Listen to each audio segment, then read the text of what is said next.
Bismillahirrahmanirrahim. Assalamualaikum. Salam Malaysia Madani. Marilah sama-sama kita mulakan majlis dengan bacaan Ummul Kitab Al-Fatihah.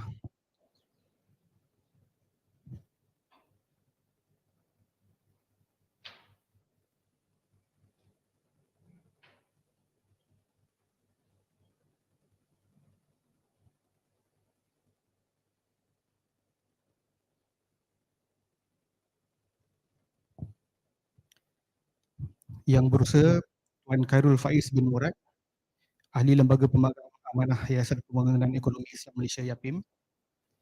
Yang berusaha Encik Amir Ali bin Ali Muhammad, Ketua Pegawai Eksekutif merangkap Ketua Pengarah YAPIM. Yang kita raikan Profesor Mehmet Asutay, Professor of Middle Eastern and Islamic Political Economy and Finance at Siaran University Business School, UK. Serta Datuk Dr. Muhammad Nur bin Maluti, Pengerusi Institut Kefahaman Islam Malaysia, IKIM. Dr. Syifa binti Muhammad Nur, Pensyarah Kanan Fakulti Ekonomi dan Pengurusan, Universiti Kebangsaan Malaysia, UKM. Pengurusan tertinggi YAPIM, warga kerja YAPIM, serta penonton-penonton di saluran YouTube MTV. Selamat petang dan selamat datang ke majlis secara bahas oleh pensyarah jemputan dari luar negara yang telah sudi hadir untuk berkongsi pengetahuan dan pengalaman beliau dengan kita di YAPIM. Beliau ialah Profesor Mehmet Asutay, Pengarah Pusat Ekonomi dan Kewangan Islam, Universiti Darul UK.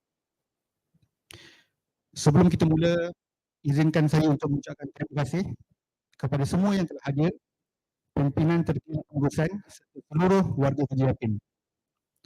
Saya Fakhar dari Seksyen Kepemimpinan Pemikiran, pengerusi majlis pada petang ini. YAPIM terlibat dalam pembangunan ekonomi Islam, iaitu mensejahterakan ummah dalam pembangunan ekonomi Islam dengan inovatif, berdaya saing, berkualiti, cekap dan patuh syariah. Selain itu, YAPIM turut terlibat dalam pendidikan dengan menyediakan bantuan pendidikan di peringkat rendah, menengah dan tertiary bertujuan mengeluarkan sasaran penerima manfaat dan keluarganya daripada kemiskinan tukar. Selain itu juga YAPIM juga turut menyumbang dalam pembangunan sosial dengan menyediakan program komuniti sama ada secara berpanjangan atau sekali secara one off bagi menangani tempat. Program keusahawanan kepada kumpulan nano dan kumpulan mikro dengan kerjasama strategik bagi melonjakkan mereka ke peringkat yang lebih tinggi. Seterusnya izinkan saya untuk meneruskan ucapan di dalam bahasa Inggeris. First, I would like to invite our CEO, Director General, Encik Amir Ali bin Ali Muhammad, a welcoming remark.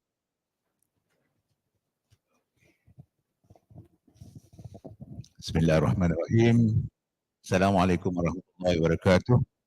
Alhamdulillah wassalatu wassalamu ala Rasulillah wa ala alihi wa sahbihi ajmain. Amma ba'd. The beloved Professor, we welcome you today to NCF. I met him 2 days ago at the International Conference of Islamic Economic Finance launched by Yang Berhormat Prime Minister. And I understand you stay there for 3 days, 2.5 days. I stay only for half a day during the opening ceremony as well as the session. Welcome to YAPIM. I also would like to thank the organizer, the top leadership team in YAPIM, which was just created late last year. And also not forgetting the viewers on YouTube, wherever you are, whether in Malaysia or elsewhere. Today, I was made to understand that the professor will talk about humane economy through Islamic moral economy. Am I right? Yes. And I just would like to say a few words. John Comlock in 2021, he's from University of Munich, Germany. He spoke about humanistic economy. He says it implies that a kinder and more just economy is possible. one that is embedded in a truly democratic society.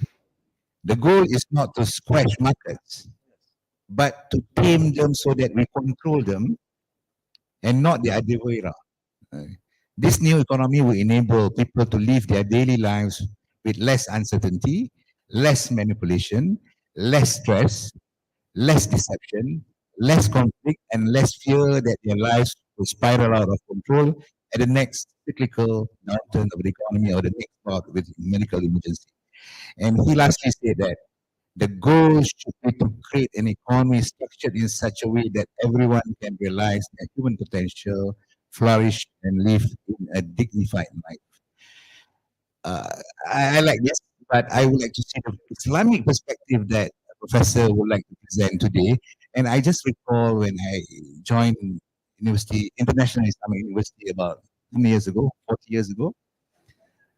Was it? Yeah, 40 years ago.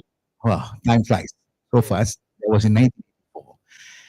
And the first thing about Islamic economics is that we talk about Islamic man versus economic man in the conventional economic perspective. After 36 years in the corporate arena, after graduating from IIM, I can see a lot of Islamic finance product being produced, but I don't see the emergence of the real Islamic man as what we were taught before. Okay, so I mean, I like to ask questions, post questions, etc., so that our Leonard professor will just give us the answers. Okay, without further ado, I should I invite directly? Okay, please, Professor, the floor is yours. Thank you.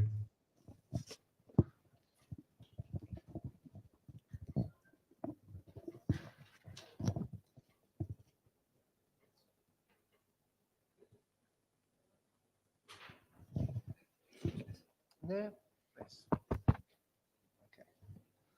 Assalamu alaikum wa rahmatullahi wa barakatuh. Bismillahirrahmanirrahim. Alhamdulillah, alhamdulillah, rabbil alamin, wa ala sayyidina Muhammad wa ala ali sayyidina Muhammad. And thank you very much for having me here. This is the first time visiting this institution.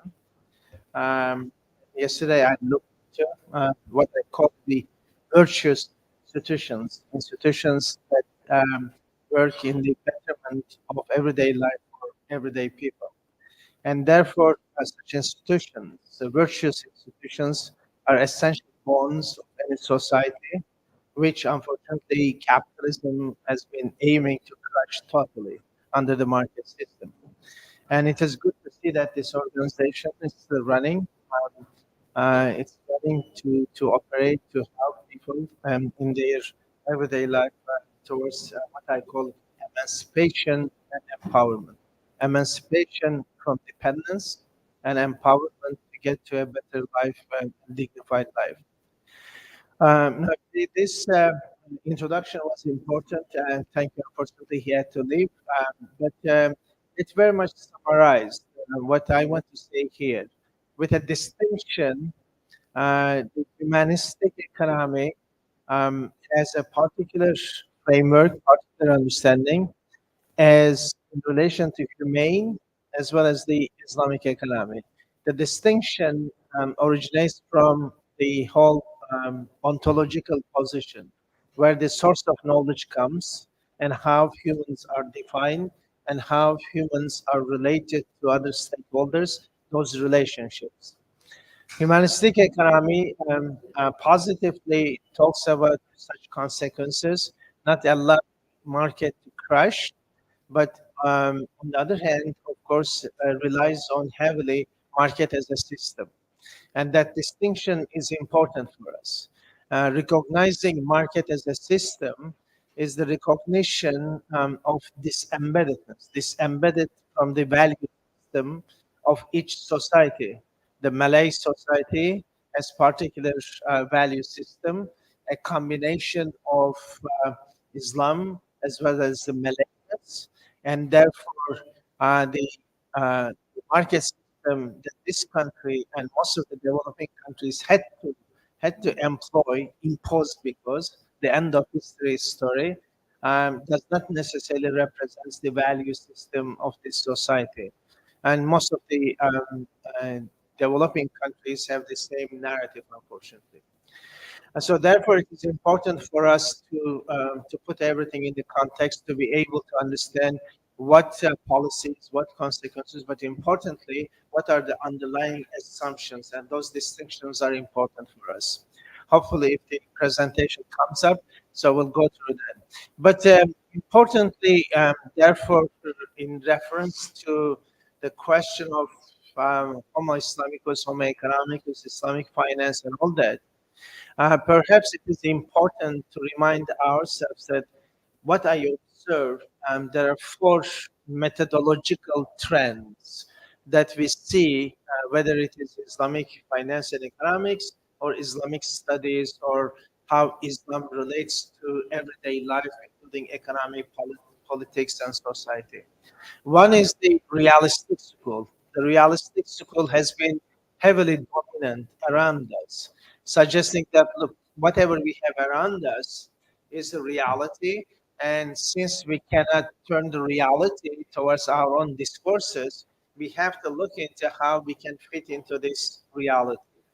And unfortunately, this very hegemonic position has been taken up by most of the countries in the Muslim world, perhaps all the Muslim countries in the world, and therefore the citizens, Muslim citizens in each country, one way or another, has been grafted to fit into the reality. So if it is a market system, we have to fit into the market system. If whatever the system, we have to fit into it. So realistic school saying that this is reality, there is no other reality, the end of history. Yes, we are Muslims, we have to do our best as Muslim individuals, but operate with the existing. Then the behavioralist school is more innocent compared to the realism, suggesting that, look, as an expression of realism, perhaps, suggesting that, look, as long as we are Muslim and we try our behaviors within that, we conduct our prayers, we carry on our life as it is, then hopefully everything will be okay. And therefore, the compromises over the behaviors, as long as we keep the behavior. And then the historical school, and in recent years, in the face of failure of Islamic finance, not delivering the social expectations, this historical school has become more dominant as it is, as I have observed, in particular in Malaysia, Indonesia, Turkey, and Pakistan type of countries. So what it would say, without touching onto the capital, the private capital, that is the Islamic banking, because that private capital, in the according to underlying foundations, have to be in the service of the society. But since realization that it's not working that way, but without touching on that, somehow the entire debate shifted onto what? Zakat and Waqf. But Zakat and Waqf is a different realm, and in particular, Zakat is the Quranic realm. However, we are talking about the private capital. What is the responsibility of private capital? Somehow, with this historical school, we are not touching that, either because we are terribly disappointed and we want to forget, or because we say that, look, private capital, within this capital system, they can do whatever they do, Sharia compliant and all that. But we will look into how we can correct the mechanism through zakat and waqf. And that's very innocent approach, unfortunately, not touching, not shaping, not organizing the private capital. Because on that private capital, the entire society has a share. Okay? Because that private capital does not come somehow from sky. It is generated, and in that generation, unfortunately, the rights of other stakeholders are unfortunately expropriated. So that's back when zakat narrative that has been going on. It's an, of course, it is important, but unfortunately, it does not touch upon the importance of private capital that we are within Islam supposed to be grafting into a particular way to contribute to the larger social welfare. And then the fourth school that I taught, I observed, and I feel that I'm strongly attached is the substantive morality school. Substantive morality would suggest that, look, these three schools that I summarized, they are just instrumentalizing Islam for particular objective, for profit objective, for whatever objective. However, Islam should not be instrumentalized. Islam is the main determining paradigm here is the ontology, and therefore within that ontology, the objective is Islam determine objective function for every individual, the falah individual, reaching falah in this world and in the hereafter. And therefore, whatever we have, whether it's the private capital, whether it is zakat, whether it is waqf, uh, whatever economic and financial transactions or the activities we have, it has to work in such a way to enable every man and woman and other stakeholders to reach their fitra as expected through fitra to their perfection. How they can, in other words, substantive school would suggest that we have to instrumentalize everything to reach Islamic objective.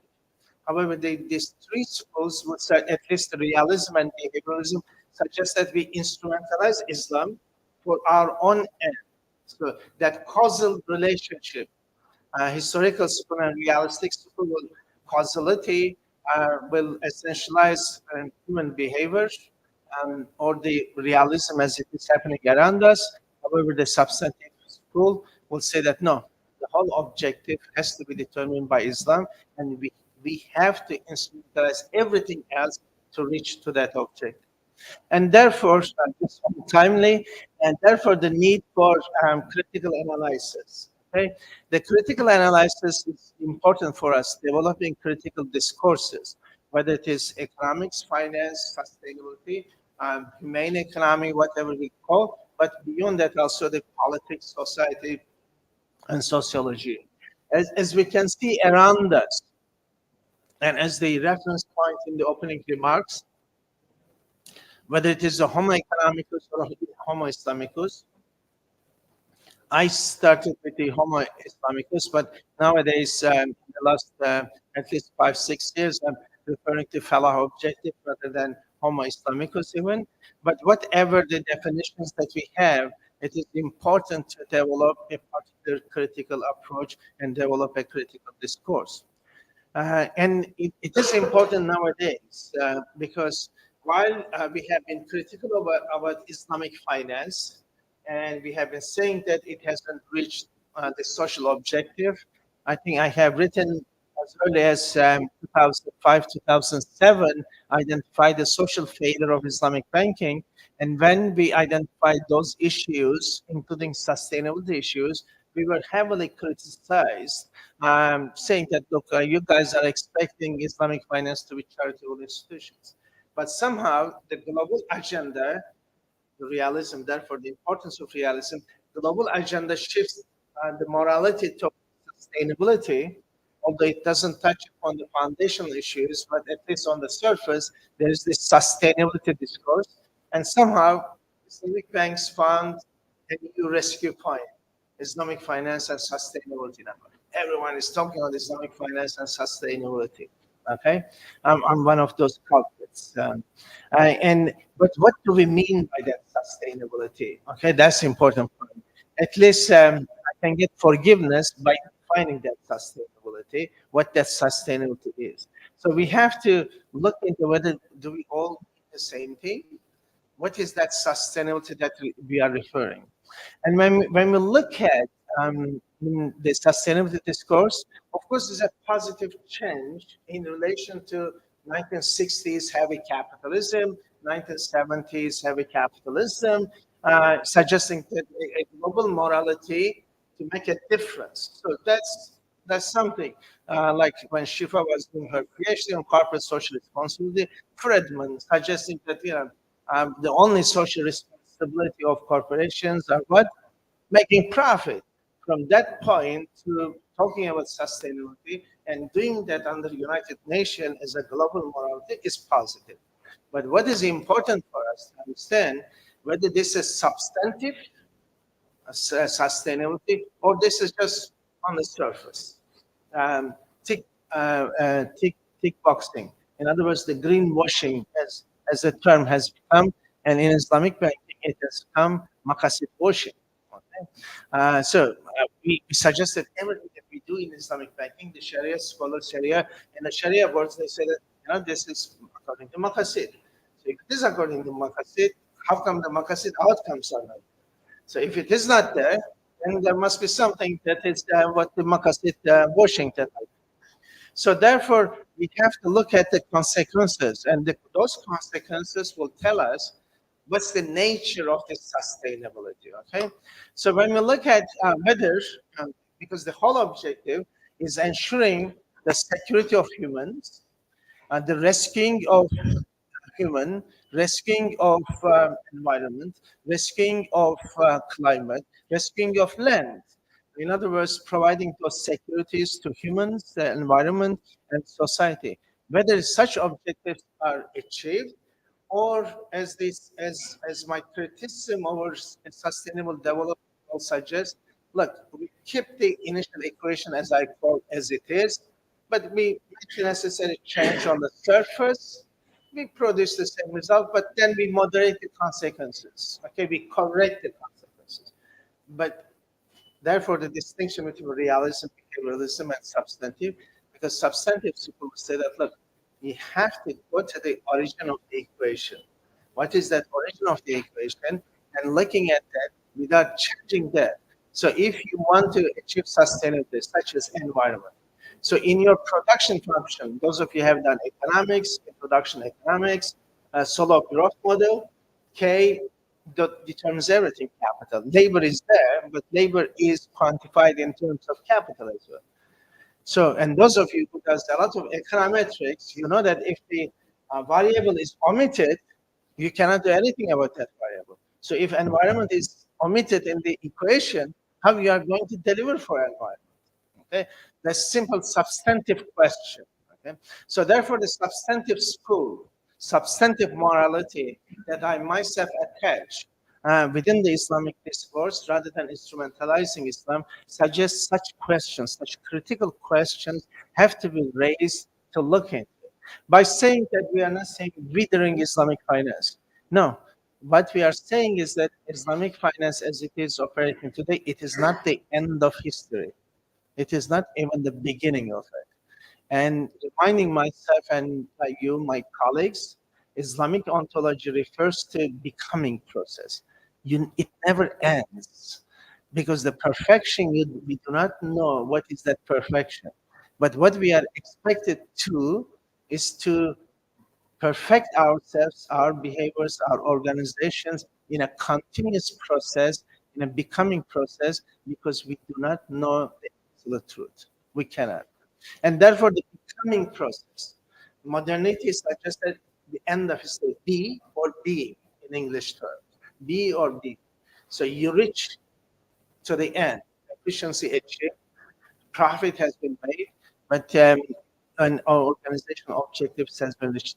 But in Islam, no, you never know whether you have reached or not, because your objective is the pleasure of Allah subhanahu wa ta'ala. And we never know that. Okay? So therefore the becoming process, continuous process, that's the important part. That requires therefore for us, rather than considering the existing institutional forms of Islamic banking and finance, the end of it, be or being, no. They are saying that this is be and being, but it is our objective to remind ourselves and them that no, it's a becoming process and you have not reached there. And we do not know whether you will be able to reach there. But that continuous process has to be.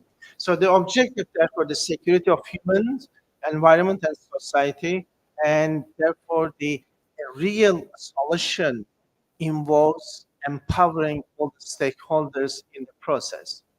But when we look around, just to remind ourselves the unbearable reality that we have around us, somehow it's not moving. The unbearable reality that we have around us is something that we have to be concerned in relation to different stakeholders. Okay, I'm just holding towards that. Hopefully it will work. So the unbearable reality is around us. The photographic images perhaps is easier in this very digital times to express issues. Look at the footprints that we leave in comparison to animal world on the nature. Okay, look at the beautiful imprints of birds and turtles, and look at the disgusting remains of human beings. Okay, and how that happens. And that is how happens. We all talk about again all those papers, financial inclusion, financial inclusion. The more credit you provide for people, the more consumption they have, and the result is entire pollution of the world. Okay? The more credit. So this financial inclusion story, oh, financial inclusion is zakat, financial inclusion, Islamic banking, is not an innocent story. Again, critical thinking is essential. Why do we want ordinary people on the street to have that much access to credit? The prudential understanding of credit or finance. Okay. Why do they need it? Why? Because capitalism, the market system, I just said, they have to consume in order for the market system to survive. So they have to consume. You see, Apple brings out the new model iPhone. The guys, they have the 14 on their pockets. They go in the queue to get the 15. It's not the need economy, it's a want economy. And how the want economy works with the credits, entire credit economy. Okay, so but the remains, of course, as we can see, remains around us, and therefore somehow it was back. Sorry.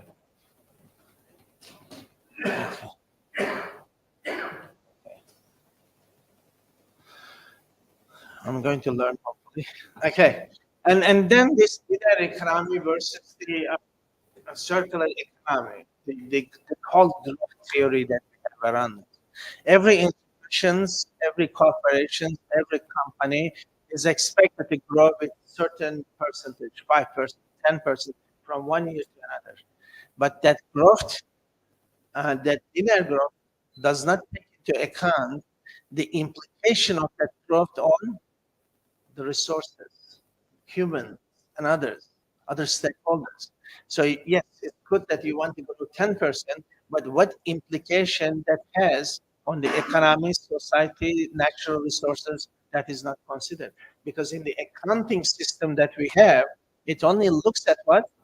Capital cost. It doesn't look into the cost on humans. The cost of humans only what? The salary. But humans are not getting what they deserve out of that anyway. But the impact on them, they become slave of the system. And the environment, again, you're taking the resources from environment. That does not go into the costing either. So for them, the efficiency is just a capital equivalence again. The growth is measured through that. And therefore, I'm using this example for in the UK. Those of you been to or lived in the UK, you might know that they have races. The rails that we have to the side, that yeah? Okay, they have. Okay, but on the rails, I do not know whether it's the same case. On the rails, you will have a mechanical rabbit. Okay, the poor dogs thinking that there is a rabbit in the end that they were going to grab. It is automatic, of course, it's running very fast to encourage them to fast even further. And in the end, of course, they don't get the rabbit, this mechanic rabbit. Okay, so that's the story has been imposed on humans with the modern production technologies. So we are told that you have to run the linear growth, but in the end, you don't get what you deserve, unfortunately, other than being very tired. So that race, unfortunately, is not helping either in terms of resources and the objective. Therefore, the whole idea of again market economy, and these are the important part of the humane economy that we defined in the beginning. So corporations, it's not the humans, but corporations are determining everything around us, whatever the companies. And unfortunately, Islamic banks are corporations as well. And those of you who are familiar with fiqh, I specialize in fiqh, but I have certain reading. corporations are not recognized as real entities in fiqh. And only fiqh only deals with real entities. Who are they? Human beings. So, because corporations, by being an institution, are not recognized as part of the agreement or any part of contracts. But of course, Islamic banks are corporations as well. And Sharia scholars, through their fiqh, they do not recognize a structure, yet they sit in the board of that structure. You see the eclecticism that we have to live realist school, because realist school consider bank is a reality imposed on you. Bank is a reality. That's the way you can organize society's financing. Now, as Muslims, then you have to say, okay, we have to take bank as an institutional form, and we have to fit into that. Although we do not recognize it as a legal entity, but we recognize it. You see how realism works, imposes on us. Okay? So these are important, because if you go to Sharia boards and Islamic banks and they say that being an Islamic bank, you have to give zakat. Okay, not the zakat that you collect from the deposit holders, but being an entity, like you give corporate tax beyond the dividends, the tax paid by the shareholders through the dividends. Beyond that, being an entity, you are paying corporate tax to the Malaysian state or the Pakistani state or the Turkish state, whatever. And you tell them, therefore, you should give tax as well. And they will tell you that no, bank is an institution, and Islamic bank cannot give tax. Sorry, cannot give zakat. Then you tell them why? Because they will say that zakat only given by real entity. Okay, so it's not a real entity. It's not recognized in fiqh even. So the difficulties with this realist school that and therefore the corporations are not the people essentializing, and corporations importantly controlling the resources now. And remember the hadith of Prophet ﷺ, three things you cannot commodify for sure: water, fire, air. Fire is the energy now, water, but all those things in every country, yep, it is commodified. It has a brand on it. So this brand perhaps more expensive than this brand, not because they are different waters, because this company perhaps is more doing advertisement, more doing is more famous, but it does not represent the value of water. Okay, and water should not be commodified because it's a public good. Everyone has to have access to this one. Okay, you can, of course, you have to one way or another finance it, but that's the cost of financing. You cannot make profit out of that. So corporations are making that. Okay, and therefore, such as in the UK, the electricity and gas prices, they just rocketed in such a way that poor people in one of the most developed countries in the world cannot pay their electricity, or they have to close their gas in the cold. Unfortunately, they cannot pay. Why? Because corporations that provide gas, they have to make trillions of pounds of profit at the expense of. But resources belongs to whom? Public. Water belongs to public. Oil belongs to public. The whatever the source of the energy, the electricity you produce belongs to people. So therefore, the corporations dominating the whole economy that we have is the problem, and hence the need for change. And we need to have a radical change in this paradigm. And different, therefore, different moralities and different paradigms have emerged over the years. Sustainable development goals is one of them. We have concern the humane economy, the Islamic moral economy, Islamic political economy. Now we have Madani economy here and all that. Each one of them makes certain assumptions with the objectives of reaching to certain conclusions. Okay, so therefore we have to look into how that the liberation, the emancipation happens. I thought I have been using this to explain what we want to explain, to be honest. The reality, the realistic, the realities, as you can see, most of us is in the negative. not on the surface even. We are on negative, the reality. And then you have the domination. I mean, look at COVID. Even in COVID, when the some companies were not operating, somehow their stock values increased without operating. Okay, Amazon wrecked billions of profit. Okay, and then if if you do distribution equality, it doesn't help because barriers are there. So equal distribution does not solve the problem. Of course, the main problem here in front of the resource, of course, football is not the resource, but that was the best I could get in the social media to explain this. In front of the resource, you have barrier. Okay, if there's water there, you cannot reach water because this company X, okay, establish a territory there. You cannot get to the water. Okay, what happens then? Equity as a solution, so that everyone needs a respondent, such as universal income, such as Baitul Mal during the time of Prophet ﷺ, and then later Khalifa Rashidun period, provided that equity, ensuring that everyone in the society has access to resources. But our objective is to reach this middle point.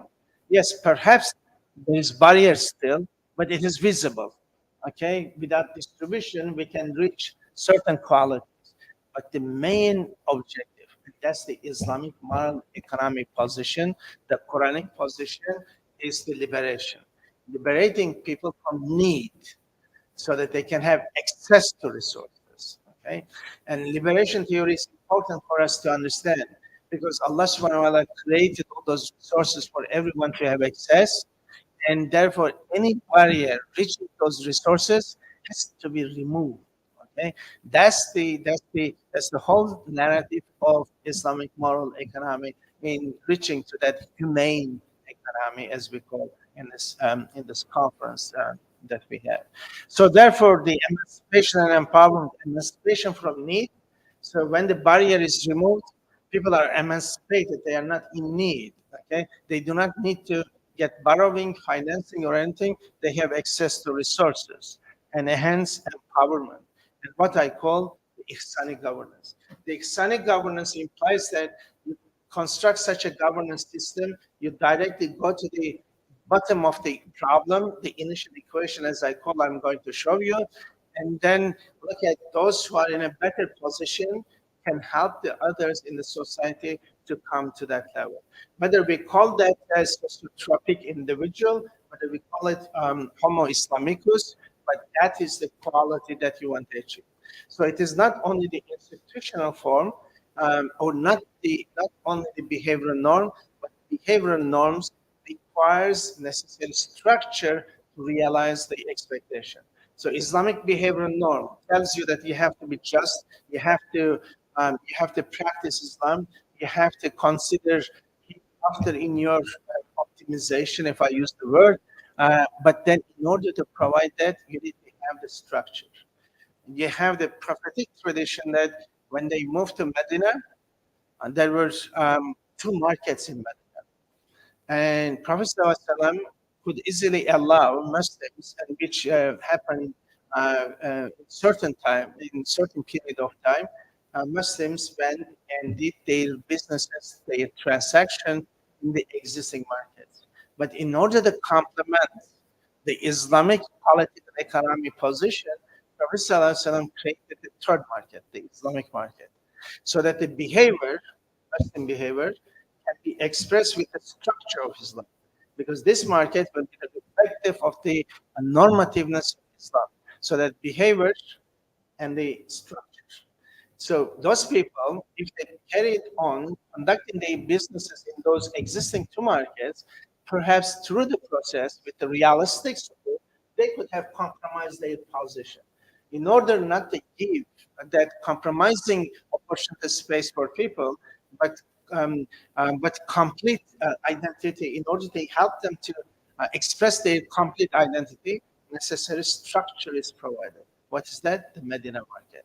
The Medina market did not exclude non-Muslims to come and operate, no, but it provided norms, regulations according to Islamic ontological framework. Okay, so Therefore, as you can see, that's the liberation, the Islamic governance.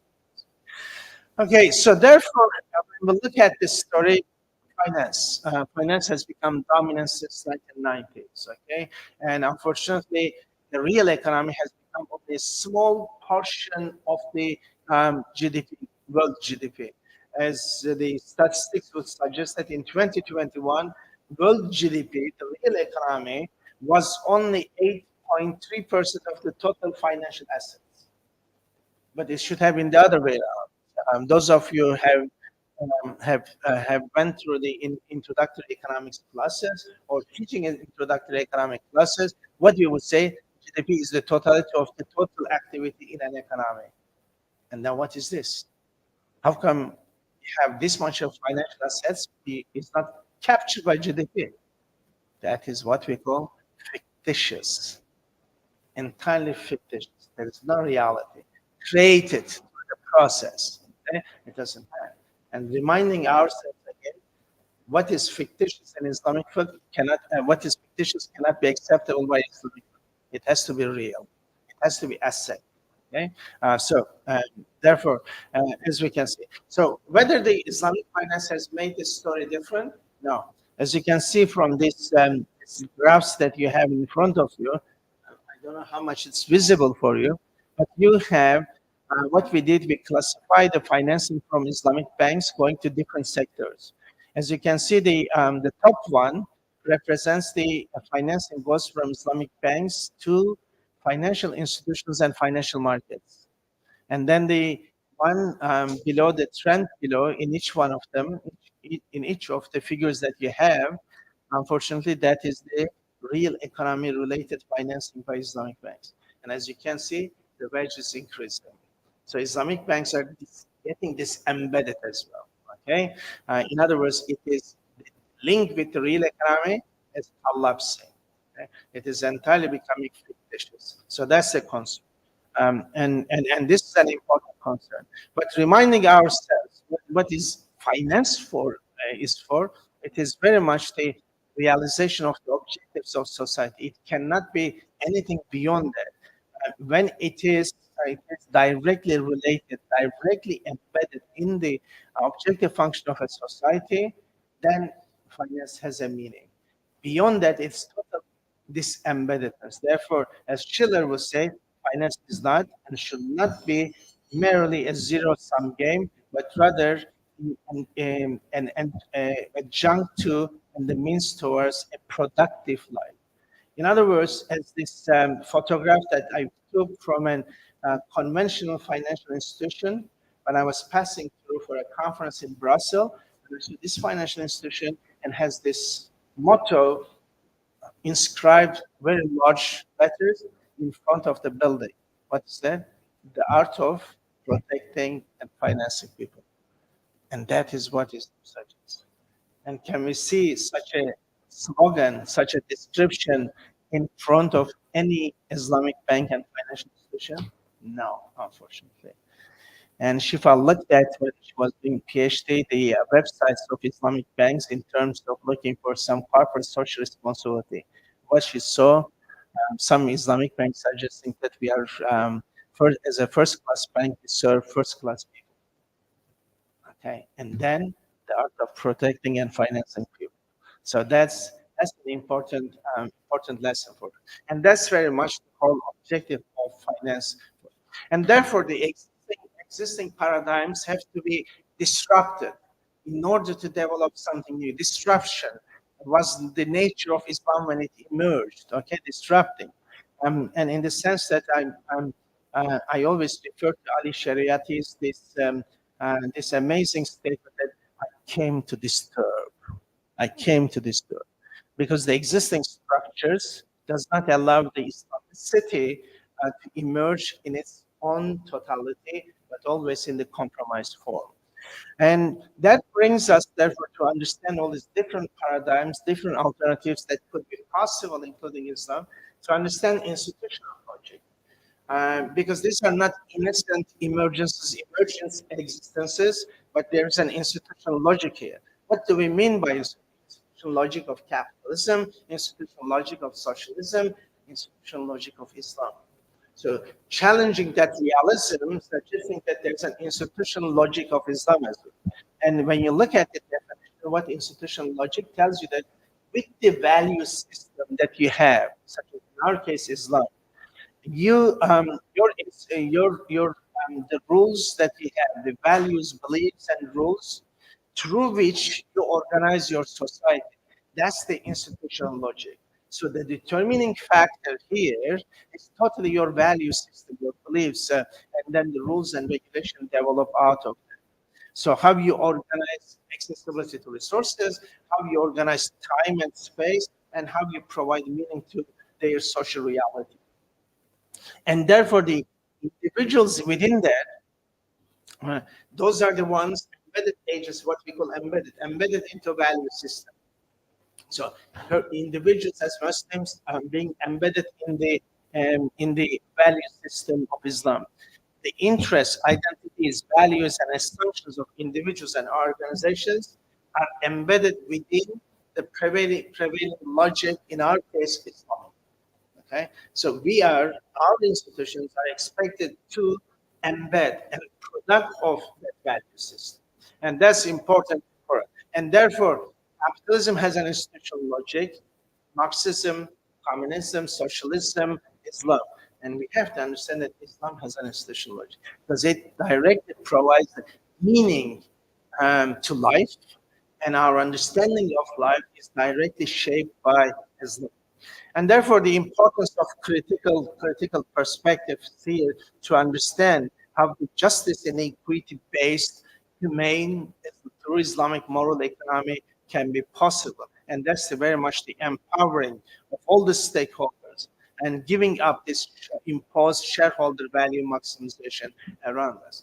And therefore, in order to reach this humane economy, or as I call Islamic moral economy, we have to wither the neoliberal system that we have around us, such as to appeal to your economic knowledge, economic growth theory, okay, based on a particular institutional logic. Okay? And it is very much based on the story. I'm going to ask these silly questions, as you can see on the screen. That's a very silly question, because we know the answer, yeah? 5 is always superior to 4. This is what we have been taught from the very early ages. But now, consider the value system to understand the ontology, the impact of ontology. Let's say that you have 100 ringgits and you are making an investment and you have 2 choices. Excuse me. And your 100 ringgit, 2 options you have. One, invest in a portfolio which brings you 5 ringgit. The other brings you 4 ringgits. But the portfolio with 5 ringgit tells you that there is some environmental impact, negative environmental impact in that project, or it has riba in it. But it tells you that the portfolio which brings you 4 doesn't have riba, doesn't have environmental impact. Now the question, under that value, what's the value now? Which one would you go for? As a practicing Muslim, you'll say that, I don't want to get involved in riba. I don't want to get involved in expropriating environment. I would go for 4. So somehow 4 becomes superior to 5 when you add the value on it. Okay, so you see how Islamic or humane related concerns change the equation, immediately change. Okay, and now 5 is no longer superior for you because you say that no, 4 is better for you. Okay, so when you add values onto the equation, then the story changes. Okay, similarly, the simple question, what you have around you is a right or privilege. Of course, within the existing realistic school as well as the education system that we have, what we learn, anything and everything that we have around us is our right. Well, the Islamic ontology and religious ontologies in general and Islamic in particular will tell you that no, what you have around you is not yours. Okay, It's a privilege. It's a privilege given to you. It's not your right. And therefore, you cannot exploit other people, you cannot exploit environment, you cannot exploit land or water, but it's a privilege, it's amana. And therefore, you have to understand that they need to have their opportunity space to reach perfection as well. Okay, Allah created everything with that perfection, the mizan, the balanced order, and everything. That perfection has to be sustained, and that can only be possible through privilege. Privilege, understand. And therefore, I cannot. You are working for me. I cannot deny your right to have a certain salary that gives you a dignified life, because I get plenty of profit out of that. But look at the behavioral now, the behavioral school. So yeah, business, Muslim business men and women, they rack large amounts of profits. They deny the right of the workers. They give them the minimum salary, and then Alhamdulillah, they go and pay for the construction of mosques around, okay, or charities. Now, you haven't fulfilled the duty first to the people that you have, but then you think that you are going to cheat Allah subhanahu wa ta'ala and you are going to ensure a place for yourself in the hereafter. No. The Jannah is not that cheap, and Jahannam, the hell is not created for nothing. Okay? So therefore, privileged understanding is important for us, and adding values to the equations is important for us to understand what kind of solutions that we can produce. And therefore, the existing paradigm, the market system, what they have, the rational individual, the Homo economicus, okay, unbounded rationality. You can do whatever you want. And look at, since the Enlightenment period, on the beginning of 16th century, the world has been wrecked because what they did, they said that God is dead. Now you can do whatever you want. Look at the behaviors of those societies who produce enlightenment before and after. Okay, of course, before enlightenment, there was slavery. There were markets for slaves, unfortunately, in the Muslim world, in Europe, everywhere. But there wasn't an attempt to slave entire continent. Why that happened?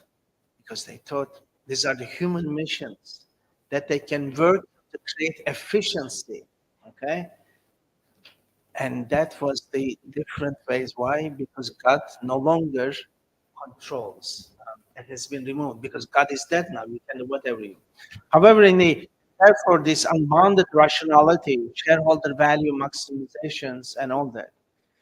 And then you look at the Islamic institutional logics. It is the constrained behavior. That's important. Constrained behavior. The limitations to what you can do. Whatever you have is not yours, but it's a privilege, constrained entirely. It's an amana for you. Okay, and the falah individual, seeking for salvation in this world and the hereafter. So whatever we are doing, our objective is to reach falah, and therefore the monies, institutions, and etc. we have to use to ensure that individuals in the society can reach falah, and with ihsan, so that you can sustain the mizan, the initial equation in the society, those who are better off helping the others to get to the same level of existence. So these are, again, the institutional logics, as we can see. In the neoliberal system, again, the importance of efficiency rather equity, maximization of materiality rather than talking about or observing social optimality. Entire optimization is around capital and profit maximization through efficiency, and therefore capital hegemony, which does not consider the interests of other stakeholders because it is right. It is my right to maximize profit in the end.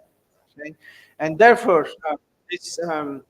those of you who does economics are familiar with the mathematical expressions of economics. So we talk about what solo growth model. We still teach solo growth model, unfortunately, in the introductory economics. So you would say that Y, the production, is the function of available technology A K is capital and L is labor. Any textbook explanation. K capital will get alpha, and because labor L is determined by capital as well, it will get whatever the capital gives to labor, okay, in the end. So now, if you have that equation in front of you, how you would be able to achieve sustainability here? One, even labor, human is not there because labor is commodified. Environment is not there, climate is not there, water is not there, land is not there. So if something is missing in the equation, how the optimization can be possible? So within this, according to this model, even if you have income and wealth distribution, because you are not changing the initial equation, you are just moderating the consequences. Essentially, you are not changing. So people will be dependent always. Like in Europe, you have the welfare system. So people are giving benefits to have a better life, but it doesn't change the wealth equation in the society. The rich always stay rich, the poor always rich. They are just given the opportunity to survive. Okay, but the equation doesn't change. So therefore, Ihsani governance suggests that we have to change that equation, so that those who do not have access can have access, so that peace can be established in the society, so that people can be in a similar level. In other words, equal access to resources, and therefore we have to change. So in order to understand that, therefore, in political economy, you have three questions that you need to. This is not the economics three question: who, for whom, for what, for whom, and by whom. It is very much not the economics three questions, but the political economy three questions. What is your value? In other words, I have this remote control in my hand. This is 10 ringgit. How do we establish that this is 10 ringgit? Okay, because each alternative paradigm will tell you a different story. How this 10 ringgit is established, the modes of production, how the shareholders, how the stakeholders, sorry, gets together to organize production. What is your distribution area? Who gets what out of this 10 ringgit? These are important questions for us. I'm slow. I'll go fast. So capitalism will say that this value, 10 ringgit, is established according to the exchange value. I put this one in the market, 20, and people didn't buy by 20. I reduce. In the end, when it comes to 10, and it covers, of course, my profit, and then I'm happy. The exchange value, it is exchangeable by 10 ringgit in the market, therefore people buy. Communism will tell you that, well, it is the use value. As long as something useful, it has a value. It doesn't consider the production. And Islam say that, no, it's the inherent value. So you cannot impose a value whether there's a demand for something or not. Because Allah subhanahu wa ta'ala created everything, it has a value by definition of creation. And therefore, in your production function, you cannot just consider capital and capital equivalence of this, but everything. Everything you have to consider, because Allah created everything in considering this. So in producing this, it is not only capital or the capital equivalence of labor, but it is the land. So land had to be excavated so that they could bring the necessary input for this to produce, okay? And the impact of this on environment and etc. Everything has to be considered. Therefore, because Allah created the inherent value. That distinction is important for us. And therefore, in the modes of production in the capitalism, as we discussed, the solo growth model type, however, communism will consider that, no, it's labor determinants, not capital, but labor determinants. But Islam will say that, no, not only labor, not only capital, but everything comes together to determine. Okay? So in your equation, you have to include not labor, but human effort, because you cannot commodify human. The land, environment, society, and other stakeholders have to be considered. And here, of course, important for us, Quran directly suggests the right of society. That is zakat. So these guys, they went and commodified this water from a particular source. By doing that, they have excluded the rest of society to have access to this resource. And the correction mechanism, because there is an expropriation here, the correction mechanism, what? Zakat is a compensation for excluding people to have access to this. They have to give zakat to society because this belongs to society. Okay, so the right of society, the equation directly determined by Allah Subhanahu wa Taala. If that is not enough, according to the Islamic equation, by including all these stakeholders together, and Baitul Mal directly comes into picture to distribute so that everyone have access. When you look at tradition, Prophet ﷺ used to distribute whatever accumulated in the Baitul Mal on a daily basis. He never allowed any accumulation, immediate distribution. Okay, so that people can have, without waiting, can have access to resources.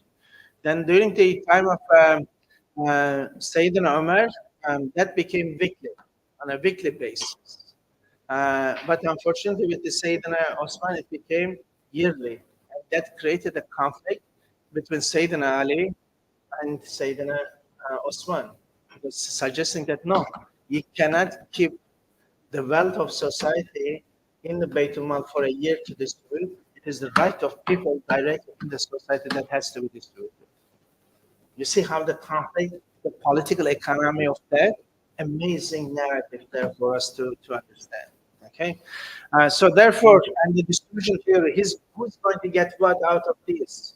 And therefore, because we have extended stakeholding paradigm, everything that goes into this in that extended equation, everything will going to get their contribution in this, rather than just capital in the case of capitalism and labor in the case of Marxism. Okay, so just to speed up a bit, and therefore, when we look at, for instance, Ibn Khaldun, Ibn Khaldun talks about risk as an important definition, important paradigm within Islamic political economy. And then he talks about the cost, surplus or accumulation. Okay? And then he talks about, importantly, hegemony. Okay, and that is what I was referring to: accessibility, the barriers. Okay, the barriers, the jah, he's called jah, or the hegemony, and he would say that jah or hegemony contributes deep division in the society. Why? Because he says that the wider distribution of that hegemony, political, economic, social hegemony, some people have the dominance over society, whether economic, political, and social. And if it is distributed horizontally, it would say that that better distribution results in a peaceful society. But he will say that because majority of people do not have that hegemony, economic, social, political hegemony, unfortunately, that creates tension in the society. In other words, the mizan. Allah subhanahu wa ta'ala created the world with a mizan, and the sustainment of that mizan is important. Without one person, a couple of persons, one section of society controlling economic, social, and political power in that society, establishing that horizontal society rather than a vertical society of hegemony and the hierarchy. Okay, such as he gives an example, he would say that people with less or no job are willing to serve those who have it. And the quotation is, farmers and traders rush to those people who have power, okay, while they sit in their home. So those people who have power, economic, social, political power, they sit in their home without moving an inch. Meanwhile, their wealth grows and their accumulation rises and their riches are consolidated without effort. And that is what today the market system. And what 500 years ago. Okay, so there are huge lessons there. Therefore, Ibn Khaldun tells us that we have to distribute economic, political, and social power horizontally, so that the tension should not happen, so that ihsan can be achieved, so that the solidarity in society can be maintained as a result of that. Okay, and therefore, when we look at the Mizan approach based on privilege, he aims at overcoming the difficulties that we see around us. And therefore, my position has been on the Islamic moral economy. That is very much based on Iqtisad framework. And Islamic moral economy, or the emergence of Islamic economics, is an important breakaway point from the conventional system. 1960s, 70s, the post-war period, emergence of Muslim nation states, search for alternative ways of organizing society, overcoming that jahdi in hegemony in the society, as Ibn Khaldun refers to. And therefore, that emergence, in the words of Polanyi, in his great transformations, he would rescuing human, rescuing land, environment, from expropriation and domination of capitalist system. Okay, and therefore it's an important political project at the same time, and it is based on the Iqtisad. Now we translate Iqtisad in English to economics. No, these are two different. Iqtisad, when we look at the essence of Iqtisad, it refers to directing towards an objective through path in line with an aim, equal and temperance through the cost meaning. Through the cost meaning, just share justice. Okay, so your objective function is no longer as it is in economics. Okay, optimization through the scarce resources, meeting the infinite needs with the limited resources. No, your objective is directly justice through ihsan, emancipating and empowering.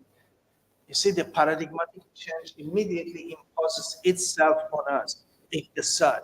And therefore, emancipation, empowerment, stakeholder-centered development, embeddedness in social formation. Individual now defined as fellow-seeking individual within an ihsan society. And therefore, this balance, how it can be considered. So therefore, the conceptualization of Islamic moral economy is very much based on Tawheed. That's the ontological base of Islam here. And what it means, Tawheed means complementarity and unitarity. Now, with definition of Tawheed, you solve entire problem of that initial equation. By saying complementary, I complement you, you complement the next one, and we all complement the society. Society complements the environment complements climate, and you see that privileged understanding immediately connected our interests. So, like the COVID told us an important lesson. If I want to be healthy, you have to be healthy. Otherwise, I will immediately catch COVID from you. And that's the whole idea of the complementarity. So, because my interests are directly linked, and Islam suggests that, Islam imposes that, and it tells us that Adala has to be there, Ihsan has to be there in order to achieve. Adala, yes, is the accessibility, but if it is not equitable, Ihsan suggests that those who are in better position helping the others to come to the same level. And therefore, the importance of Tazkiyah, what Tazkiyah tells us that, yes, I have to grow, you have to grow, but my growth is limited, is constrained with your need to grow. Because if I expropriate your right to grow, then that's not acceptable. Because I have to establish that optimality, that my growth does not undermine your growth. Our growth should not undermine environmental growth. Why? Because Rubaiyah says that Allah subhanahu wa ta'ala created everything and everyone to reach to their perfection, with the potential to reach their perfection. Okay? So therefore, we have to provide, within that privileged understanding, we have to provide that opportunity space for anything and everyone that we have. Because privilege, amana in other words, everything and everyone is amana for us. And it is therefore, such as in the case of Zakat, it is a fard, it's a socio-economic financial obligation for us. And why? Because we are Khalifa of Allah on earth. We have that responsibility to ensure that the privileges working, amana is respected. And therefore, establishing a society of uhuwa, the solidarity, and as an important factor. And therefore, such as in her research, in PhD, the corporate social responsibility, the way Shifa expressed that through moral economy. It's one of the first, not one of the first, it's the first study to express corporate social responsibility beyond this limited capitalist understanding into moral economy, for instance. So therefore, as you can see, a different paradigm we are talking, okay? And therefore, within this paradigm, we are talking embedded everything. So Islamic moral economy suggested economy is not independent of the value system of the society. Islam determines, okay? And therefore, commodification is important. Decommodification is important, sorry. You cannot commodify resources. You cannot have fictitious transactions around you. Distributions, the importance of distribution, real economy, the mutuality, takaful. These are important qualities, and embeddedness achieves. Why? Because inherent value. Inherent value. Allah subhanahu wa ta'ala created everything and everyone, therefore they are valued.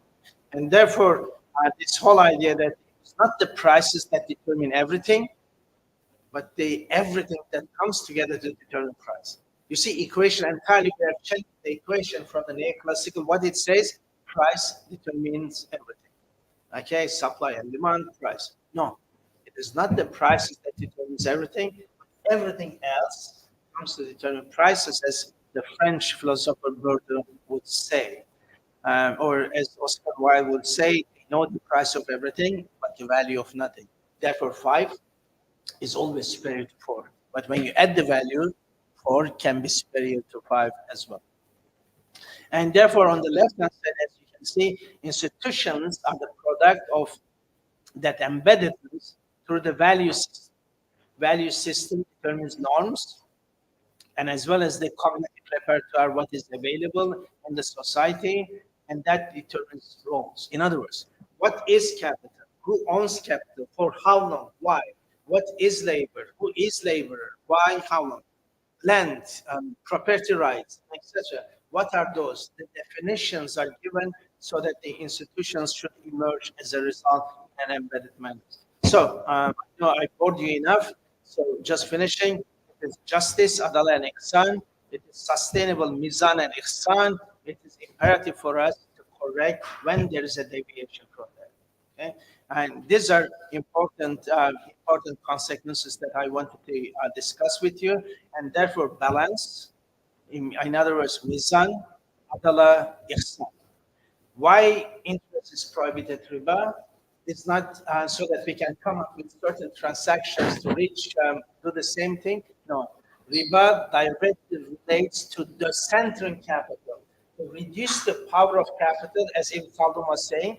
When you distribute horizontally, that society, that's a peaceful society, equitable society. So riba is prohibited, not so that we can create all these transactions and end up with the same thing, as Ibn Qayyim stated that you will be creating those transactions in order to avoid riba, but you will be creating more harm than riba itself.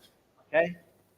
Therefore, the whole intention of riba prohibition is to center capital, relegate the power of capital to the same level with other stakeholders in the society. Same thing, zakat is not a charity; it's the right of society to be given to society. Because of privatization of resources, the compensation place has to take place, and therefore accumulation is not accepted for the sake of accumulation in the case of Islam. Okay. I'm going to pass, but because there was a question I mentioned about the market issue, but therefore the earliest reference to Homo economics or Homo Islamic position. So what we are talking about here is the whole Fakhar function issue. In other words, in a classical economics thinks the market, it is only me. It relates to me, my maximization, my profit, my organization's profit, and etc. However, as we have gone through the whole the understanding of the complementarity is what we are talking here, an individual has to relate in his or her kala function, reaching kala in this world in the hereafter. That's hereafter important addition. You have to consider the interests of other people around you, your family, other people in the society, and the hereafter. What consequences that it will produce the society and the hereafter. So as we can see, no longer economicus, but it's the falah person who internalizes the interests of all the stakeholders around in your equation, in your falah function. So that's the distinction in terms of producing those behavioral norms in addition to the, and therefore the Islamic governance, ensuring that everyone has accessibility to resources is an important issue. Just finishing that, therefore, the paradigms, the systems are important. And why it is not working as was suggested, as I alluded as well, as Muhammad Bakr al-Sad will say that because it's partial analysis. Okay, so we think that the entire story is related to private capital moving from X to Y. No, that has to be located within the larger society, larger politics, larger society, larger economy. And that integration, if not happening, the partial analysis that we have, unfortunately, it doesn't produce the outcome that we are expecting. We would say that we must understand the Islamic economy as part of the general system of Islam, which organizes different aspects of life in the society. Okay?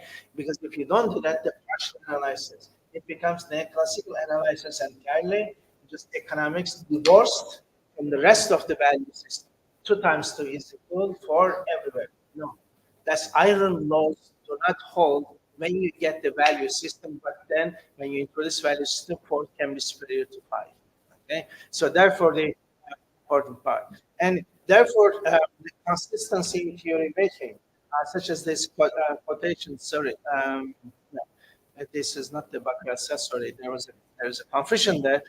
This quotation is very interesting here. It would say that if you want to create the best car available, okay, so you would consider that if I take the best part of each car, that's the best part in each car, and bring them together to produce the best car possible. And when you bring all these parts together, you would think that you will have the best car possible. No, it is not the parts. It is the linkage between the parts. Each institutional logic, because this car would have linkages in a particular way, okay? The other car will have the linkages in a particular way. So because you are removing those linkages, unfortunately, you are not going to get the best car, despite the fact that you bring the best parts of each car together. So therefore, the performance of a system is not the sum of the independent effects of its parts. Okay, it's not the parts; it is the products of the interactions within each car, within each model. Okay, and therefore we have to look into how the management of those interactions of its parts, not the actions of its parts taken separately. And again, as Mohammed Bakr said, that those we cannot just consider riba when we do non-riba with transactions, we will solve the problem. No, but the larger system issue in front of us. And the difficulty, of course, with this realistic approach, as I mentioned in the beginning, or the behavioralist approach, and within this, like the parts, bringing parts together to produce the best car, unfortunately, it creates hybridity.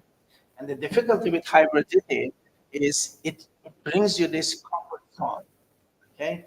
And creates, and you have to give up within this comfort zone, you have to give up the search for authenticity. Because now you have solved the banking problem and you do not need to search for the Islamic economic system. But guess what? It's not delivering. So therefore, you need to continue for the search for the authenticity. And that authenticity never stops. It's a becoming process. And with that, I'll stop here. My apologies. It took longer than even I expected. Thank you.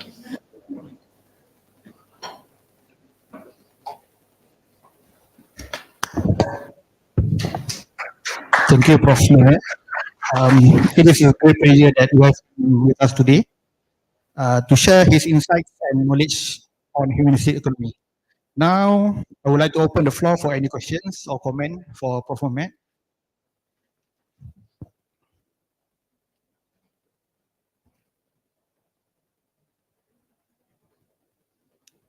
Any question from the floor?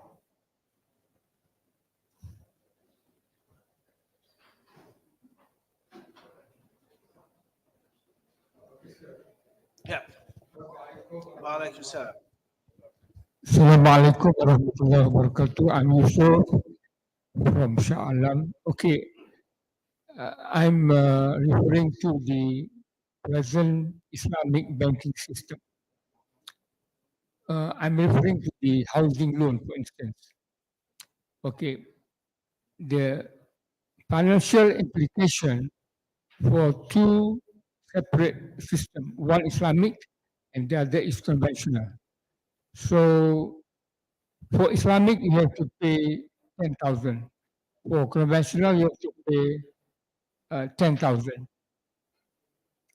So the question is, where is the al-adalah that you say and the justice from the Islamic perspective?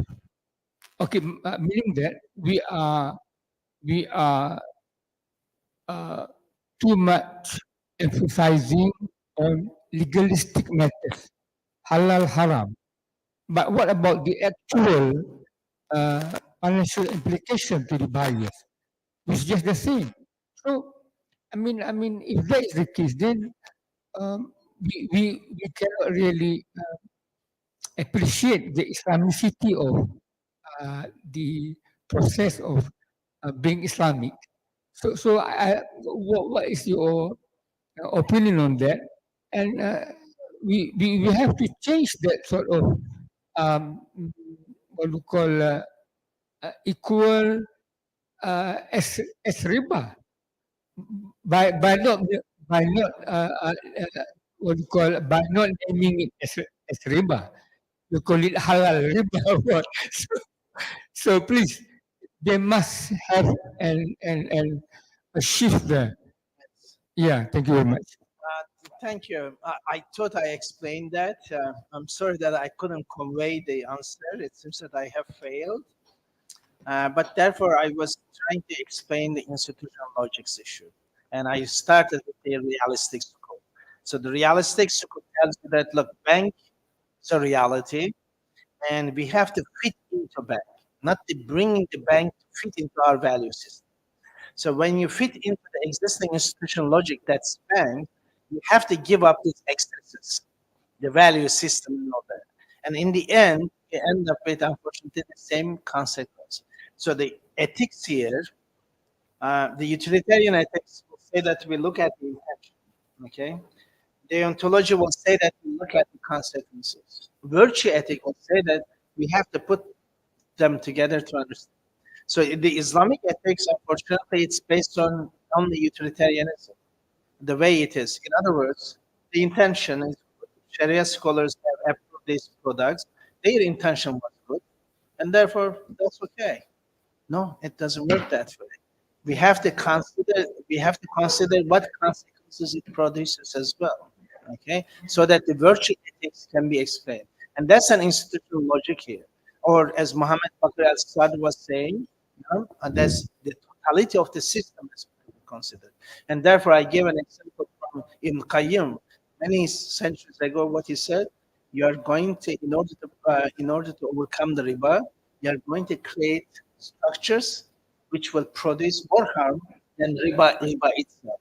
Because he thought, he realized that he had the experience of seeing the future. I guess he realized that we are trying to. There will be a generation who will try to reach Allah's words and therefore create all the structures that we have in front of us. My position here, Islamic banking and finance, as I mentioned, it is not the end of the story. It is not be or being. It is a becoming process. So it had to start from one place, but it cannot stay there. Okay, it has to move on to the authenticity search. That's why I mentioned authenticity search. But the difficulty is when you have hybrid solutions, you get stuck with those hybrid solutions. You get confined in those hybrid structures, and you think that you have end up with the history. That's it. Okay, but the whole objective has to be the continuous search for authenticity. It cannot stay here.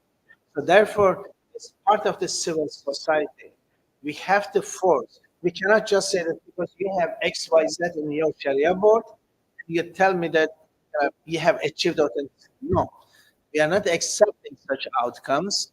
The legitimacy of those Sharia scholars, not because they have legitimacy from us, from society, their legitimacy comes from Islamic banks. They are not recognized because they were part of the society negotiating the expectations of society with the authorities, because that was the case. Imam Azam became Imam Azam because society recognized that he's a scholar, and then he could negotiate on behalf of the society with the rulers. Yeah?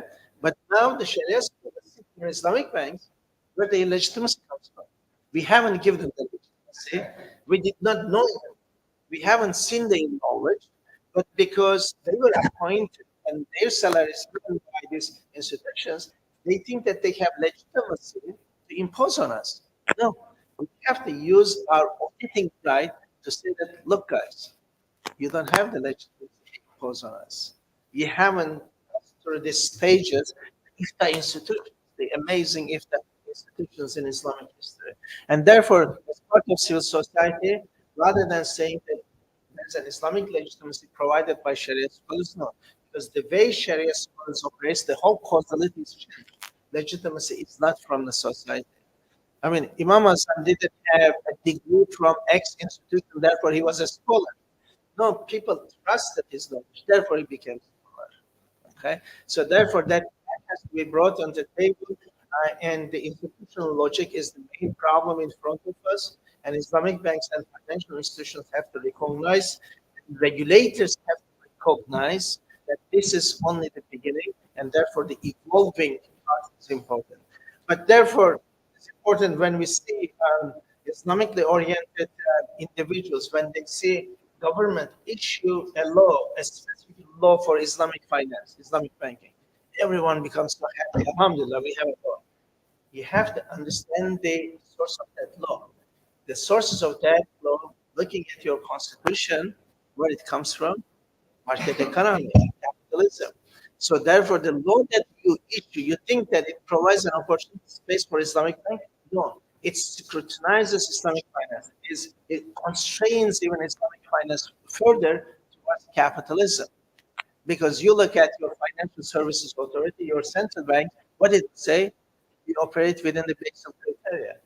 The moment you say you operate within the Basel criteria, you cannot do musharaka financing. That's it. That's gone down the drain. Because that risk management process imposed by Basel criteria would not allow you to the musharaka. And therefore, look at the distribution of Islamic financing from the Islamic banks. Therefore, there's musharaka. The data, look at Malaysia, 2016, organized tawarruk 14%. 2019, 43%. And unfortunately, Bank Nagara stopped giving the distribution of the figures because it's getting out of the way. So it must be now 90% perhaps. So it is entirely tax-based because the financial regulation authority, central bank says that based on criteria. So therefore, the institutional logic, we have to, as part of the civil society, we have to force to change the institutional logic. Otherwise, we'll continue to lament Islamic banking and finance, unfortunately. But on the other hand, of course, as individuals, we as well. We did a study over many years ago in Malaysia. You ask people whether they are if their Islamic bank is returning less than other Islamic banks, what they would do. 65% said that they will shift to other Islamic banks because everyone thinks about the pocket. That's okay for Islamic. Then out of 65% said that if Islamic banks, Islamic banks in general gives lesser than the conventional banks, 55% said that they will shift to conventional banks. So it is not only the institutional problem we have, but individual level problems we have too. So therefore we have to look into that. Okay. Okay. Okay, I could agree 100% with your idea and evolving Improve, not improve, paradigm change. Entire paradigm change. Paradigm change. But I think, you know what, because it is too long to wait for that. we are already in this round of banking for 15 years, but we are still using the same paradigm.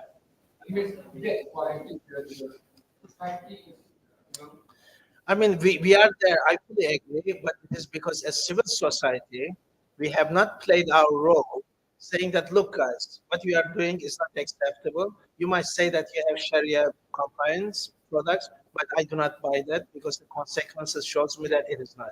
So we, as a civil society, we have not organized and to say what we want to say. Of course, the civil society culture in the Muslim world is problematic. The heavy presence of governments in the Muslim world does not allow civil society to freely express themselves. But look at even in the UK, for instance, ethical finance emerged in 1970s. Why? Because there was the emergence of particular number of people with certain consciousness saying that, look, we do not want our monies to be invested in nuclear. We don't want our money to be invested in environmental pollution ways. We do not want our monies to be invested for arms and armaments, human rights, and etc. Therefore, they forced emergence of what? Ethical finance.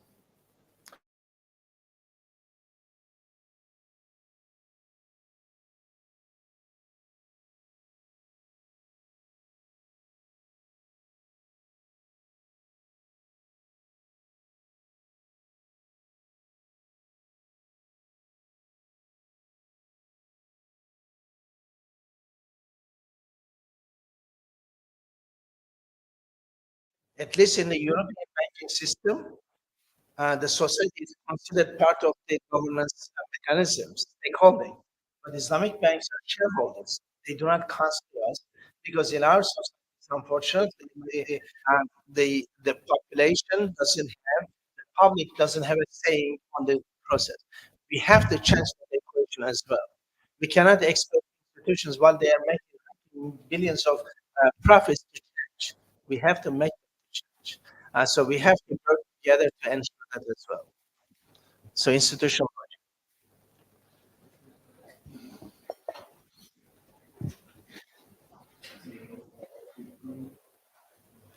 Alaikum salam.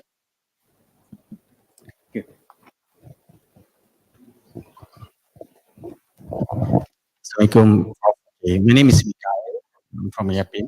So my question is, just now we talked about the value theory, so which is capital, communism, and Islam. Okay, so how would you relate this theory into our, Yapin, for example? Because how how can you relate this theory to our, business organization, for example? Because some of our what we call it business is a charity, last with socio business things like that. So yes, cooperative side. So how can we relate this theory? That's my question. Um, I refer to, as I started, I mentioned about rescuing process, what we call double movement. Okay, on the one hand, we have the neoliberal economy. On the other hand, there has to be certain institutions to emerge to moderate the consequences of neoliberalism. That is what we call double movement, two movements, social protective movements against neoliberal movements. Our market economy is very, very big, except Cuba now, a bit of China perhaps. Market economy. So market economy creates all these disturbances, all these imbalances in the economy, income, terrible income distribution problems in the society, accumulation of capital, like domination. So as opposed to that, counter-hegemonic movements and counter-hegemonic institutions. This counter-hegemonic we call this double movement. Double in the sense that you have neoliberalism and the counter-hegemonic. Okay, so counter-hegemonic movements aims at rescuing people, rescuing society, rescuing land, environment, and etc. Therefore, we have organizations directly looking at income distribution, charitable. You have organizations, NGOs working for environment, planet, etc. Double movement. Trade unions working for the labor. So therefore, I would consider this as part of this double movement. Okay, double moment. If you Google, there are quite a number of papers. You will find exciting papers on the double moment. The emergence of Islamic economics is a double moment. Because Islamic economics moment realized that the existing hegemony is so strong, to uproot that in the short run will be difficult, and therefore how we can rescue, okay, how we can rescue people, how we can rescue environment, and etc. So your organization, when I looked at your website, I consider as part of that double move, corrective mechanism, rescuing process, helping people get out of poverty, helping them to respond so that they can have a dignified life. But an important issue in the context, the double moment I would raise, I do not know whether you are familiar with the liberation theory of Catholic tradition, Catholic Christianity, liberation. So what it emerged in Latin America in 1970s, the church was directly involved rescuing process as a double moment. But what they did at the same time, they started asking that question. Yes, we are here to help the poor, the needy, and etc. But we are asking this important political question: why poor is poor? Okay, so that liberation. Later, a couple of scholars came up within Islam. When I say scholar, intellectuals rather than scholars, they came up with the Islamic liberation in the sense that that I had that picture liberation. You remove all the barriers so that people can have access. Your your organization and others, double moment organizations doing the one, still there is a barrier, but certain accessibility. Okay, the equitable solution. But the question is the next one, this organization or organizations like this one should ask why poor is poor. Yes, we have to relinquish our duty, but we have to ask that question so that the liberation can happen, emancipation can happen. So Catholic liberation, therefore, is valuable for us as well, to enable us to ask, like zakat, of course we have to give zakat, the right of the society, and it is Quran directly determines that. But we have to ask as well why public policy fails to keep people poor. That question has to be asked as well. And unfortunately, our scholars, Islamic scholars, they never ask the public policy questions. In the same sense, I haven't seen scholars, the famous scholars, coming out and issuing a declarations for Gaza, for instance, or the human rights abuses in the Western world, or environmental problems. They are not taking a side, unfortunately, when it comes to public policy issues. Poverty is a public policy issue, and therefore, yes, your organizations and other charities have to, we as individuals have to, but we have to ask that question as well. So we can break the barriers, provide the emancipation for people. I hope that answers your question. But thank you, it's a good question. Thank you. Any other question?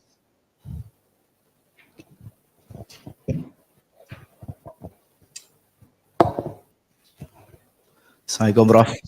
Good evening. Um, Thank you for delivering this speech. So I got to thank the organizer as well as Prof for the insight. I would like to share my opinion. I don't know whether it is right or not, but I've been thinking, I think almost the same like what you have told us before. Because for me, it is very important to recognize the human, the labor as human uh, from the perspective of karamatil insan. So the karamatil insan, karamah al insan. Okay. So because from the equation that we looked before, yeah, this is the classic theory. So of course, people will try to, the corporation will try to pay the lowest salary they can to get or to optimize the most professional services from the people. So I think this is not right, as what you have before lah. Okay. So the other premises that maybe you can further comment later. I don't think that Islamic finance should be confined to only into banking ecosystem, because I think every ecosystem got their own objective. So if we look for the banking ecosystem, actually they are serving the people as well. So the shareholders of the banking ecosystem is the people, the society. So how can the same people requesting more dividend, then at the same time requesting the lowest profit rate for their financing facilities? So for me, when we talk about this Islamic financial system, it shouldn't be confined towards banking ecosystem only, because maybe if we look from the other ecosystem, the other segment like cooperative, they may have different objective and so on. Okay, number two, whatever society did or whatever society raised as their concern or opinion should be tied up to at least three values of al-haq, like what you mentioned, Prof. Because society may have any opinions, may have any ideas, but if it is not tied up to the value of al-haq, for me, al-haq is Islam, like what you mentioned, the maqasid and so on. So the society may shift towards something that may at later time that may deviate from whatever been asked by the God. Okay? Al-adalah as well as mas'uliyah, or what you mentioned as responsibility.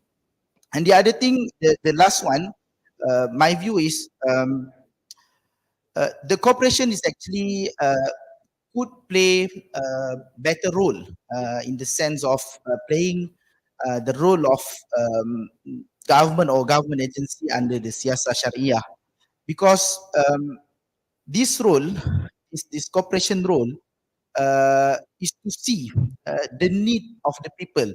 So we cannot deny that Allah SWT has created us, and Allah has do the what we call as tafdil. Allah has Allah not give us same rizq and so on.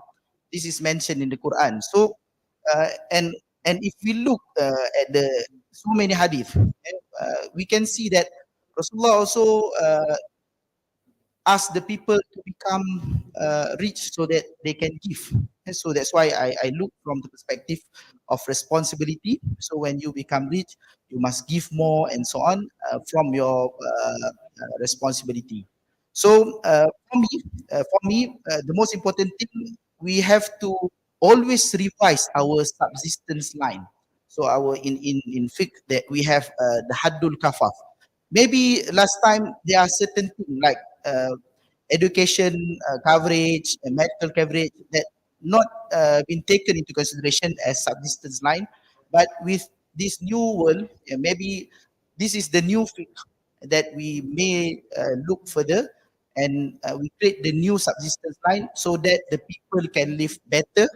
And though we cannot equalize our income, but at least we live properly as insan. So that's all. Thank you. I think I think I mentioned, but the existing banking logic is entirely based on shareholder value maximization, not stakeholder. And therefore, it will consider only the dividends of the maximizing the dividends to the shareholders. And the larger stakeholders, the whole responsibility towards other stakeholders are not considered in the process. It's not taken into account.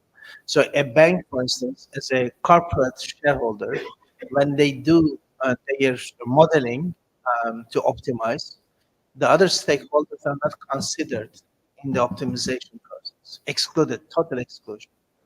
And therefore, by definition, being a corporation, not stakeholder-based governance model, results in, unfortunately, only looking at the interests of the shareholders. Okay, and at least in order to overcome a certain level of problems, we have to get these corporations at least onto the stakeholding governance models.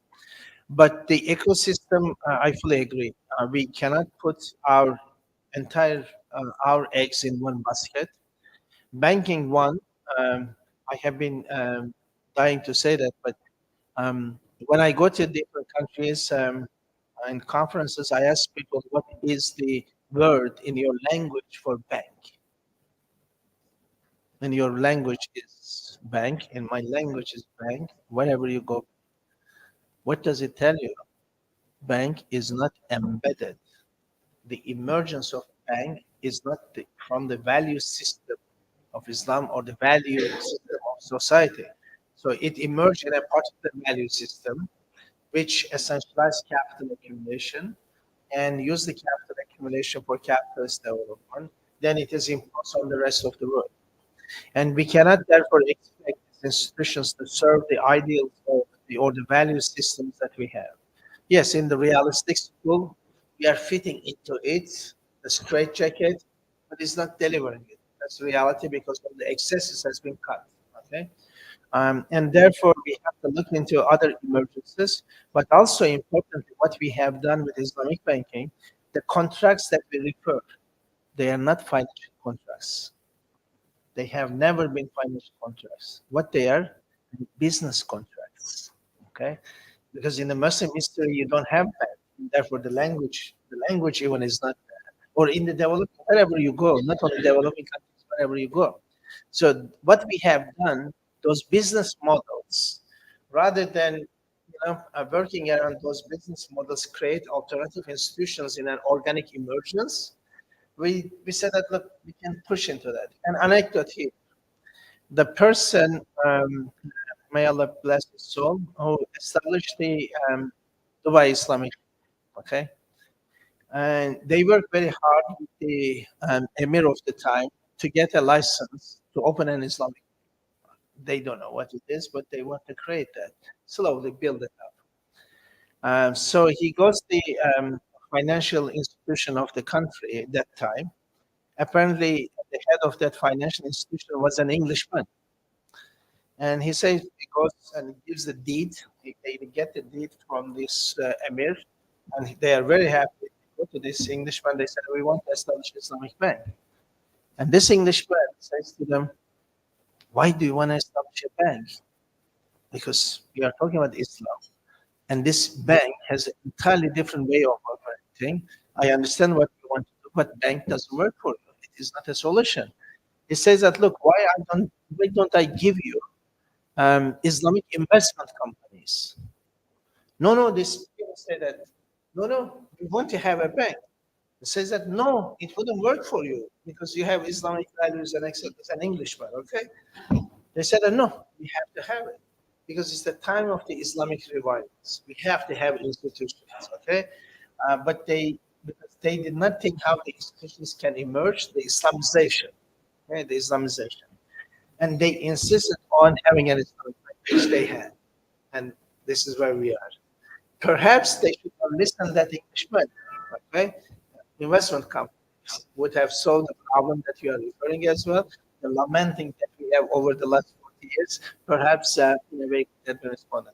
And therefore, we have to look at alternative ways of organizing society, such as looking at the Indonesian experience with BMTs, for instance. It's an exciting story how civil society developed their own institutions and all that. I think we have to look into alternative ways, cooperatives and others, to ensure that the accessibility can be possible and it can be achievable, rather than just transferring the institution with a particular institutional logic and it doesn't fit, but we have to fit into that and producing all the consequences that we have.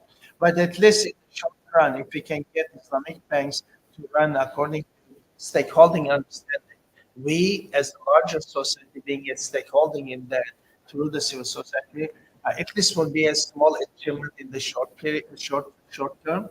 But in the long term, we have to look into what other emergencies can be possible.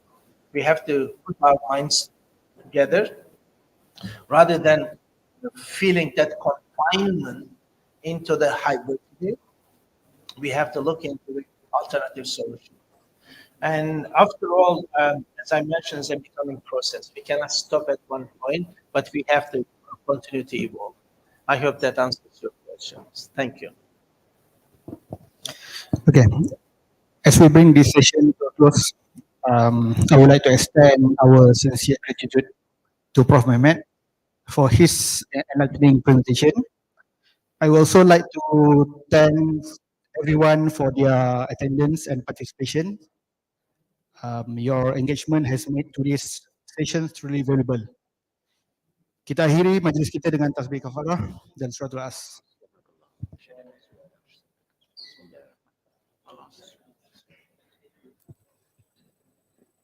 Kau nak infak gaji engkau di Yapin, kau kan sedang kumpul duit nak kahwin. Baik kau simpan duit tu. Cepatlah duit kau tu cukup nak kahwin nanti. Tak apalah, duit aku. Memang aku ikhlas nak menderma tiap-tiap bulan. Ikut kau lah. Kahwin juga kau ni ya? Tak sangka. Yelah, sejak 3 bulan ni, tiba-tiba urusan kahwin aku dipermudahkan pula. Alhamdulillah rezeki. Aku pun nak infak gaji akulah.